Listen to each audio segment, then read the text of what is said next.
बोला. How was your marriage life, sir? My married life the best. I got the partner which I always wanted. Okay. और मेरी wife भी she is a psychologist basically, उन्होंने PhD करी है psychology में, तो वो अपना काउंसलिंग एंड ऑल वो काम करती हैं, वो अभी इंदौर में रहती हैं. बट वो मेरी जैसे आज अब इतने at what age you get married? I got married at 28. हाँ, 28. मेरी wife was she's much younger to me, 7 years younger to me. Okay. She's 21 she was when we got married. तो बट वो अब मेरी सब कुछ मतलब वो अगेन उसके साथ समय बिताना मेरे और उसमें किसी I don't need anybody else. तो अगेन मतलब मेरी फ्रेंड भी है, मेरी वो एडवाइज़र भी हैं, मेरे साथी भी हैं, मतलब सब कुछ है. She is my very important support. वही है मेन मतलब मेरे को. और मैंने बोला ना मेरे वैसे ज़्यादा दोस्त है नहीं, तो मेरे बच्चे, मेरी वाइफ और मेरे पेट है, मेरा एक डॉग है. So you animal lover? Oh yeah big one. I am very big animal. मैं सर अभी जो इंसिडेंट हुआ था सुप्रीम कोर्ट का judgement, you are against that judgement? No I can not say that. माननीय उच्चतम न्यायालय का अब जजमेंट जो बहुत अच्छा जजमेंट आया जो नेक्स्ट लास्ट जो है. हाँ yeah they have changed it is animals are the best part of life are by animals. और मैं तो लोगों को भी बोलता हूँ, यहाँ भी हम एक ऑफिसर्स मिलने आए थे, DSP जो प्रोबेशनर्स एंड यंगस्टर्स. तो मैंने उनको कई चीज़ें बताई, ऐसा करो वैसा करो. तो लास्ट चीज़ मैंने यही बोली थी, मतलब एनवायरनमेंट्स को रिस्पेक्ट करो, जानवरों को प्यार करो, बिकॉज वो बेजुबान होते हैं. They don't have a tongue but they are the more faithful, मतलब लॉयल होते हैं. हाँ, इंसानों से ज़्यादा वो समझदार होते हैं, इंसानों से ज़्यादा वो वफादार होते हैं, और इंसानों से ज़्यादा वो ईमानदार होते हैं. They are the best part of the world I believe is an animal. जो वो सेल्फलेस लव जो एक जानवर देता है आपको, वो कोई नहीं दे सकता. तो मेरा अपना एक डॉग है मेरे पास, वो तो मेरे बेटे से भी ज़्यादा प्यारा है मेरे को. नाम है सर? लैब्राडोर है उसका. हाँ, नाम क्या है? कोको. एंड ही इज़ वो तो मेरे को अब मेरा भोपाल स्थानांतरण हो गया, वो इंदौर में रहता है, तो मेरे को बहुत कष्ट होता है उससे, उसको छोड़ना जब पड़े. वो भी बहुत दुखी होता है. और मेरे पास गाय है. हाँ, तो मेरे 2. ये सर अपनी गाय है आपकी? गाय नहीं है, ये बुल है. बुल है? अच्छा. ये पैसा आपने अपने घर में रखा हो? हाँ, घर में है मेरे. कितने हैं सर, एक या दो? मेरे पास 6 है. 6 गाय में से 2 तो गाय हैं, एक और 4 बुल हैं. तो ये एक है, उसमें वो हमारे घर ही पैदा हुए, तो मेरा मन ही नहीं करता उनको भेजने का.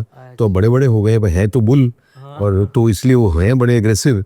बट वो मेरे फैमिली का पार्ट है वो. तो मेरे को ऐसा लगता है कि मैं भेजूंगा इनको कहीं तो मेरे परिवार को तोड़ूंगा मैं एक तरीके से. मेरी वाइफ भी बहुत प्यार करती है उनसे, और वो मतलब हमारे मतलब पता नहीं अब क्या बताएं, वो एक हमारा परिवार ही है. तो गाय से बेटर कोई वैसे भी जानवर नहीं होता.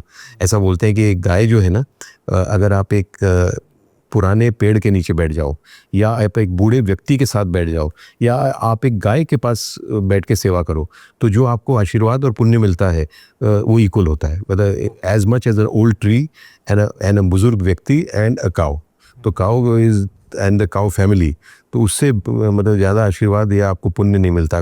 सबसे ज़्यादा आप कभी आपके पास होंगी नहीं. मेरे पास थी है, मेरे घर में है. तो कभी आप जाके दादी बहुत प्यार करती है, उनकी सेवा करो, उनके साथ रहो, तो आपको इतना सुकून मिलेगा कि आपको किसी दुनिया की किसी गतिविधि में नहीं मिलेगा. मैं तो जाता हूँ, जब भी रहता हूँ शाम को मैं जाऊँगा, इनके पूरा साफ़ करूँगा, इनके सब गोबर वोसा हटाना, इनको खाना खिलाना, इनकी हरा घास खिलाना, मैं ये हमेशा करता हूँ. तो it gives you so much of peace and Joy that I don't think कहीं मिल सकता है.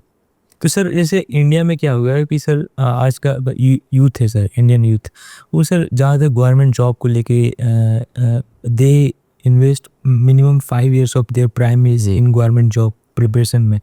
तो सर उन एस्पिरेंट के लिए आपके यहाँ से क्या मैसेज रहेगा कि सर जैसे UPSC को ले लेते हैं सर, तो UPSC एस्पिरेंट्स अटेम्प्ट UPSC मतलब लास्ट अटेम्प्ट तक जाते हैं एग्ज़ाम देने के लिए, क्योंकि काफ़ी अनसर्टेन एग्ज़ाम है. और मतलब तो इसके तो सर एक एस्पिरेंट को कब क्यूट कर देना चाहिए UPSC का प्रिपरेशन, मतलब कितने अटेम्प्ट ट्राई करना चाहिए उसे? इट्स वेरी डिफिकल्ट एक्चुअली यार. देखो, it depends on individual to individual, और आपकी अपनी चाहत पे डिपेंड करता है.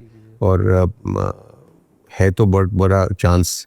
इट इज़ बिकॉज मेरा बेटा भी बड़ा कीन था, सोच ही रहा है अभी, उस छोटा वाला जो है. तो I advise him this only that पहली बात यह है कि लाखों लोग देते हैं, उसमें से कई सीरियस नहीं भी होते हैं, बट फिर भी 1-2 लाख तो होंगे जो सीरियसली देते हैं। तो 24 घंटे ही होते हैं, तो आप पढ़ोगे कितना, 10 घंटे 12 घंटे, तो कई लाखों लोग हैं जो इतना पढ़ रहे हैं, पहली बात। दूसरी बात, इंटेलिजेंस भी लोगों की नियरली सेम होती है।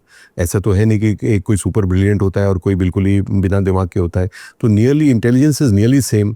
एफर्ट जो लोग प्रयास करें वो भी बहुत सारे लोग इक्वली कर रहे हैं। तो फिर क्या फ़र्क हुआ, कौन आता है कौन नहीं आता? वो जिसकी डेस्टिनी होती है, प्रोबेबली जिसकी किस्मत होती है, वो आ जाएगा। बिकॉज मैंने बोला ना, same intelligence and same effort, and you are coming and I am not coming. What is the reason?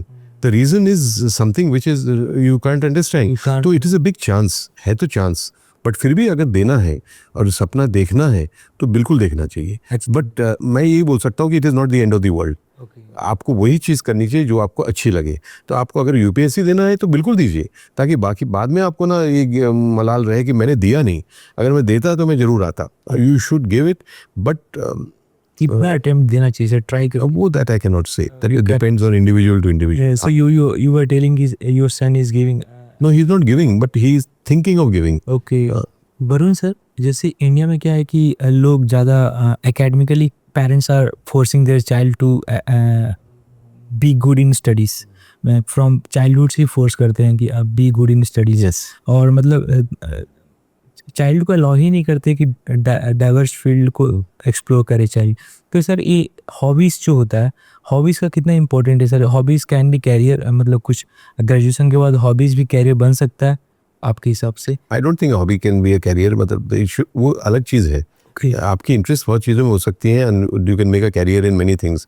But hobby तो ऐसी चीज़ होती है जो आपका हमेशा जो आपके फ्री टाइम में, आपके जो आपका लेजर टाइम है, उसमें आपको वो करना चाहिए, ताकि आप भी रिलैक्स हो जाओ, आप भी रिफ़्रेश हो जाओ, और आपको मतलब दूसरा काम करने के लिए फिर आप रेडी हो जाओ। That is an hobby actually. तो उसी को आप कैरियर बना लो तो I don't know, that may not be, then you have to have another hobby. But hobby रहनी चाहिए। आप जो काम कर रहे हो, और एक तो आपका वर्क है, दूसरा आपका लाइफ है, मतलब लाइफ मीन्स योर घर एंड योर परिवार एंड योर व्हाटएवर। तो वो दोनों चीज़ों के अलावा तीसरी चीज़ होनी चाहिए आपका हॉबी। वो हमेशा डेवलप करना चाहिए। कुछ किसी को पढ़ने की हॉबी होती है, किसी को गाने की होनी चाहिए, किसी को पेंटिंग की होती है। जो भी आपकी चीज़ है जो आपको रिलैक्स करती है, रिफ़्रेश करती है, वो आपको एक डेवलप ज़रूर करनी चाहिए। बिकॉज उससे आपकी पर्सनैलिटी भी डेवलप होगी और आपका काम भी बेहतर होगा। बिकॉज वो जब आप करोगे हॉबी में, आप वो टाइम स्पेंड करोगे, तो वापस आओगे तब आप नई एनर्जी से कर पाओगे। नहीं तो इट बिकम्स बोरिंग। एक ही चीज़, चाहे आप कितनी भी अच्छी चीज़ कर रहे हो, आप दुनिया के बेस्ट क्रिकेट प्लेयर हो, बट आप कितना क्रिकेट खेलोगे, रोज़ ही वही कर रहे हो। तो you need a break, you need to do something other than that. वो होती है हॉबी। वो करो, then when you come back to play cricket you will be again refreshed. तो इसीलिए मेरी हॉबी जो मैंने बनाई है वो एक तो है ट्रैवलिंग। मेरे को ट्रैवलिंग बहुत अच्छा लगता है। मैं जाता हूँ अपने सेशन देना, तो जैसे मैंने आपको बताया, मैं आसपास घूमना, वो एक मेरी हॉबी है। दूसरी मेरी हॉबी है फोटोग्राफी। आई लव फोटोग्राफी करना, and then wild life photography is my biggest hobby. तो मैंने उस पर बुक भी लिखी है, it is called cop with the camera, और it is available on Amazon and also. तो मैं पूरे देश में गया था WWF के साथ वाइल्ड लाइफ एरियाज़ में ट्रेनिंग देने के लिए। तो मैंने सारे, उसका भी मेरा एक वर्ल्ड रिकॉर्ड है, मैंने 156 national parks and wild life sanctuaries all over the world गया हूँ, और वहाँ मैंने फोटोग्राफी करी है। एंड वो उसकी मैंने एक बुक भी लिखी है। जैसे मैंने बोला, मेरे पास बहुत मटेरियल है, मैं और भी लिख सकता हूँ, बट टाइम नहीं है मेरे पास। Because writing a book and composing it and publishing it is very tough. Sir crime पे भी आपने एक बुक लिखी? क्राइम पे भी लिखी है, ये तो वाइल्ड लाइफ फोटोग्राफी पे हुए है। तो वो मेरा साइबर क्राइम पे सर एक बुक लिखा, वो नाम बताएंगे? वो साइबर क्राइम की बुक तो उसका नाम फंडामेंटल तो cyber crime, but that's not very good. दूसरी भी लिखूंगा मैं। अच्छा। अभी मैं एक क्राइम पे मैंने बुक लिखी है, और मर्डर केस, और उसको मैं, वही एक व्यक्ति आए थे, अभी मैं पब्लिशिंग की उसकी बात कर रहा हूँ। उसका नाम है डांस ऑफ डेथ। वो बहुत अच्छी बुक होगी, जब वो आएगी I am sure people will love it. It's based on one case जो मैंने सॉल्व किया था। अच्छी। और तो ऐसे ये हॉबी मेरी राइटिंग भी है, मेरी फोटोग्राफी भी है। तो लोगों को भी डेवलप करना चाहिए। अगर आपको अच्छा सफल व्यक्ति बनना है तो अपने काम के साथ साथ कोई ना कोई हॉबी। आप अपनी तरह की जिंदगी नहीं जी पा रहे तो आप सक्सेसफुल नहीं है। हमें सोसाइटी जो है वो डाल देती है इस ढर्रे पे कि आप क्या अचीव करेंगे, आप क्या बनेंगे, और आप उसी रट के अंदर हमेशा उसी दौड़ में लगे रहते हैं, और आप अचीव करते जाते हैं, एक्यूमुलेट करते जाते हैं, and then finally you realise कि यू आर नॉट सक्सेसफुल। लोगों के लिए आपको परसेप्शन है कि आप सक्सेसफुल हैं, बट आप अगर अपनी तरह की जिंदगी नहीं जी पा रहे हैं तो आप सक्सेसफुल नहीं हैं।